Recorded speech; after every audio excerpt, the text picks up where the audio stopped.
Now what I got to do is measure the space between the two to make sure that they're both even. Okay, what I did was I got the two ramps even at the bottom on each tire.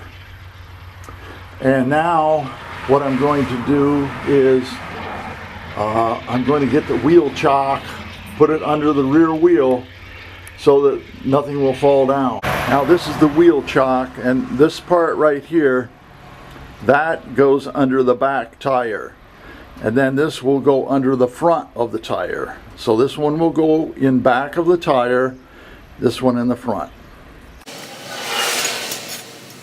Okay, these are the jack stands that I have. This one over here is one that I made, and I do have a video on how to make that. It's wood and steel both. And right here, there's a bolt that goes all the way through to the other side. And these are pieces of OSB doubled up. And then a hole is drilled from here over to here. And this is just a bolt that goes all the way through.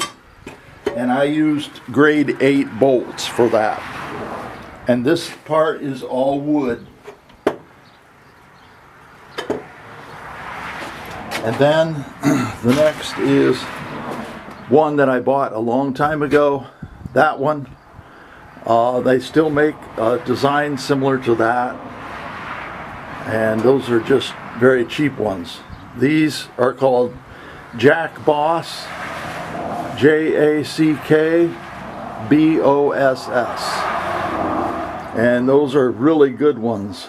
And they are cast steel right there, and right there, that black part, those are both cast steel. And then the bottom part is welded, and that is sheet metal on the bottom. But it's very thick. It's about an eighth of an inch thick sheet metal. And then they have this type of lever on it. You pull this up to the correct height that you want, and then to make it go down, you just pull this up like that. A little bit fancier, a little bit more costly. When you jack up something, do not leave it like that and then get under it. Put on jack stands. You're going to have to save your money a little bit to buy these kind of jack stands or something similar, but don't get under it without a jack stand. These are a collection of metric sockets that I have found at garage sales and flea markets. You get secondhand stores, all kinds of stuff. This is the creeper that I made in a previous video. And what I did was I did have a Harbor Freight, or I did have a Walmart plastic creeper. It gave out, the plastic all broke. So I took all the casters off of it, and all 6 of the casters were really good casters. And so I made my own. The only disadvantage I have with this is I would like to take this area here, and I would like it to be lower, because if you get under a really low car, that rail right there hurts your arms. So I would like to get a different one. Okay, now then also I used 1/2-inch plywood on the bottom of it. Okay, I made a couple of containers here to contain the used oil, and what I did was I cut the top out right here. Those 2 are 1-gallon containers. This one here, this one is 2.5 gallon. Now if you want to, you can use one of the 2 or 2.5 gallon ones. These, the thing is, the disadvantage of these two right here is because they do not contain all of the oil that you're going to have.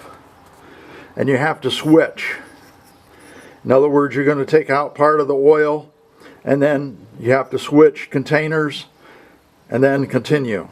Okay, I've got laid out underneath the vehicle. I've got every oil container that's going to take the used oil. I've got all my sockets lined up. I've got an extension in case I need that. Also, I'm going to need something to get get the oil filter off. I'm going to need oil, so I've got that. It's up to you as to what weight you're going to put in. If you want to follow the manufacturer's suggestions exactly, then read your owner's manual. Now on this side over here, these red pliers, those are oil filter pliers, and I have used them before. And then next to that is a filter remover, and that you need, in this case, a 3/8 inch drive. And then if you're going to need a 3/8 inch drive, you might need an extension. So put all that stuff underneath there. Now at the top there are 2 oil filter removers.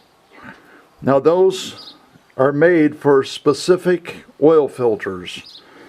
On a big truck like this, probably those are not going to work because those are made for smaller cars.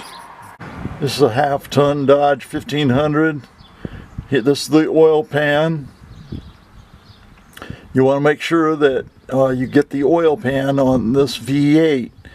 Now if you have a different model, you're going to have to figure out where the drain plug is for the oil pan. Most oil pans look very similar. Now if you have a front wheel drive car, the oil pan is going to be from front tire to front tire. It's going to run that way, and that's how the engine will run, a 4-cylinder. Now on this particular model and a lot of other Dodges on a V8, this is a 4.7 liter. They have the oil filter up front.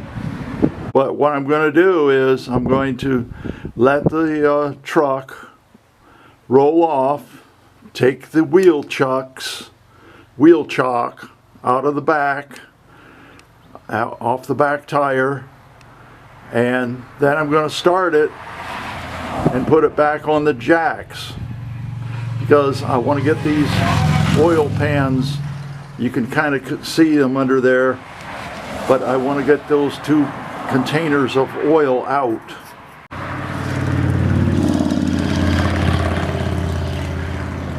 I got the filter on. I couldn't show that on camera because there was so much oil under there. Now I'm going to put this in neutral, let it fall back, and then put the oil in.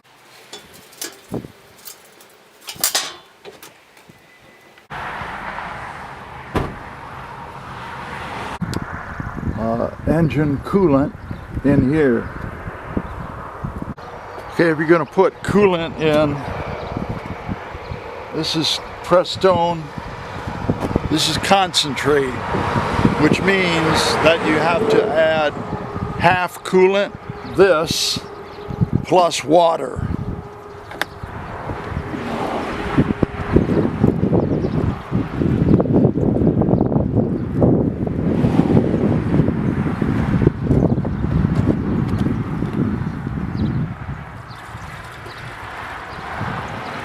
This is just plain water. Okay, I'm going to check all the fluids. Also, the drain plug for the oil pan, that was 13 millimeter. Now Dodges 1500s and 4.7 liters, 5.2 liters. If you have a 5.9 liter, what I have found is that the oil fill spout and the cap on it, they're very difficult to get off.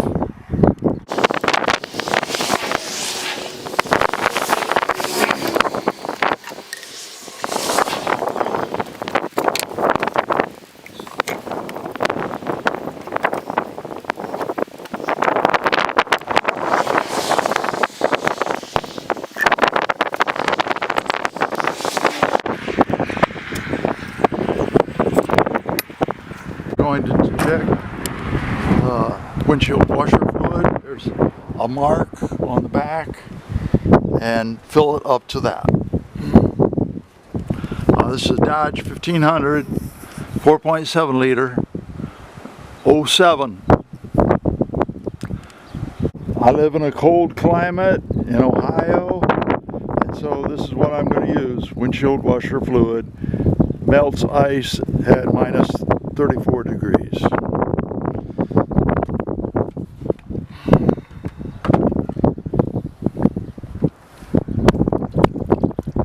Okay, the yellow top is behind here, right there. Take that off.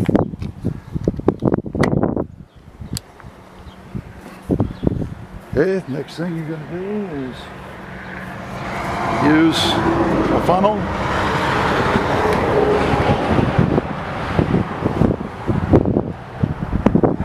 You can fill it a little bit more.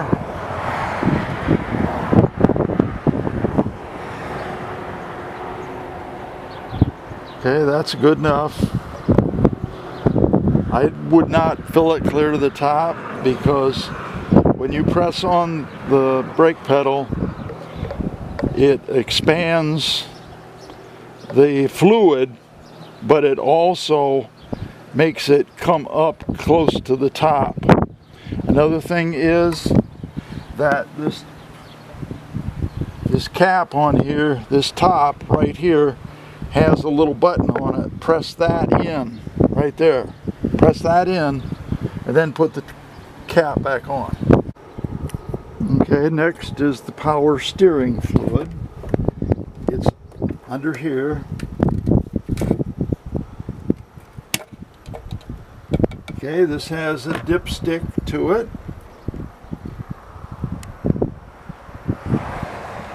So make sure that you do not overfill it.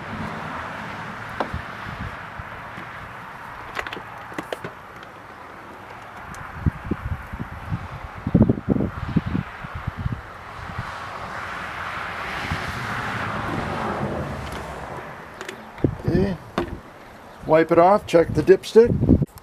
Okay, next we're going to check the automatic transmission. In this case, this one does have an automatic instead of a manual transmission. Another thing that I'm not going to check is the rear end. The rear end is on rear-wheel drive cars, and rear-wheel drive cars, you have to take the plug loose that's on it. Sometimes they are just rubber and you have to pry it off with a screwdriver. Other times they are a threaded small bolt, and you have to take that out and then check. And what you do is you use your small finger, reach in there into the hole, and if you feel any fluid, then you pull it out, pull your finger out, and then fill it. And it's a little bit difficult. You're going to need a small funnel to do that. Okay, now for an automatic transmission, you have to start the vehicle.